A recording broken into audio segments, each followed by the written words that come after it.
Hey guys, Paul Morrow here again for robsdesk.org, doing a big news recap for Wednesday, 9 July. So, sorry I'm late tonight. I was on a Gutfeld show, then went out with some people, had a bite to eat, but let's get to it. Two big stories that we are continuing to follow. First of all, the Comey Brennan cases, and then Epstein. Let's do the first one. Does look, as we reported last night, that Brennan is looking at a perjury charge. Looks pretty black and white, man. Looks like he went in. He told Congress in 2023, well within the statute of limitations, I had nothing to do with the Steele dossier. It had nothing to do with it going into the intel assessment used in the FISA against Carter Page, etc.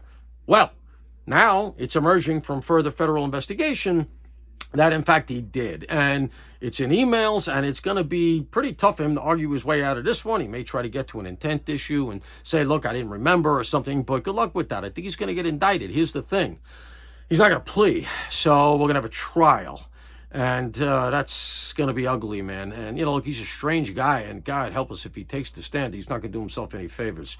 I don't know what to make of this. It looks to me like he just had he descended into narcissism, and they just decided we are the state, and we're just going to keep Donald Trump from becoming the president. It's not how our system works. Comey's case, a little more complicated. I keep hearing conspiracy. Why does that matter? Because it would allow you to bring a pattern of conduct forward under the statute of limitation. It would be recent enough, though, so it's not statuted out. And I don't know what that's going to entail. I suspect it's going to be stuff he did right up until he left office as the head of the FBI, and maybe continuing after that. And that could mean other people involved. Conspiracy means more than one person. So, you know, again, I think that he's a good chance he's going to get indicted, and he's not going to plea, and that means you have a trial, 2 bombshell trials. And look, you know, can you blame Donald Trump for thinking that the intelligence apparatus was weaponized against him?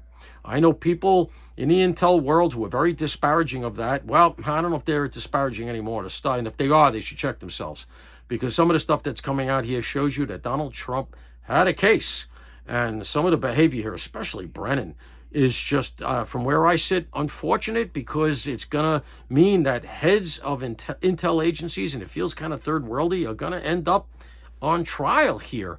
But you know what? If it's the only way to put this behind us as a nation and get to the truth and get clarity, so be it.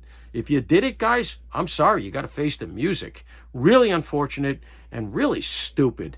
But you know what? We had 51 of our top intel people sign that idiotic letter relative to the laptop, which any first-year cop knew was legit, and which Chris Wray knew at the time was legit. They had it for a year. Different podcast. But I tell you, you can't blame Donald Trump for feeling like they were all colluding against him, because they were. Let's move on relative to Epstein. Guys, let's just do this short and sweet. 2 points. Number 1, Epstein killed himself.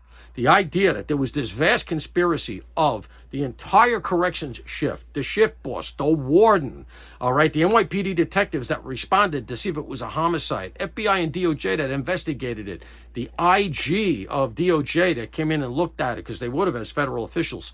The idea they all colluded to cover up something Epstein did is ridiculous. They can never keep it secret. Somebody in the chain breaks. It'd be worth millions. It didn't happen. The government's not that efficient, frankly. But that said, it doesn't mean that there aren't things that need to be investigated. From where I sit, it's whatever they took out of the houses, as I talked about last night, the search warrant results. What stuff did they find? Now, the idea that Dan Bongino and Kesh Patel have gone over to the deep state is just crap. They don't need it. They didn't do it, all right? Bongino is like making millions from his media company. He doesn't need some kind of, I want to be in the deep state now. It's just, you can see he doesn't even enjoy the job. He's doing it for God and country, all right? They didn't go over to the enemy here. What happened here, almost certainly, because I do think there are some things in there that the public would like to know, but sometimes there are things we don't get to know.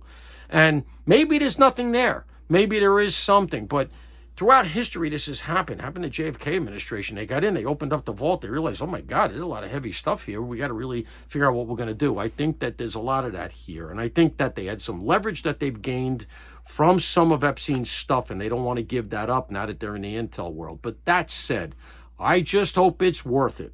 If it ever comes out that they're covering really ugly stuff in the pedophilia world and all of that, then that's really sad and really unfortunate and really corrupt.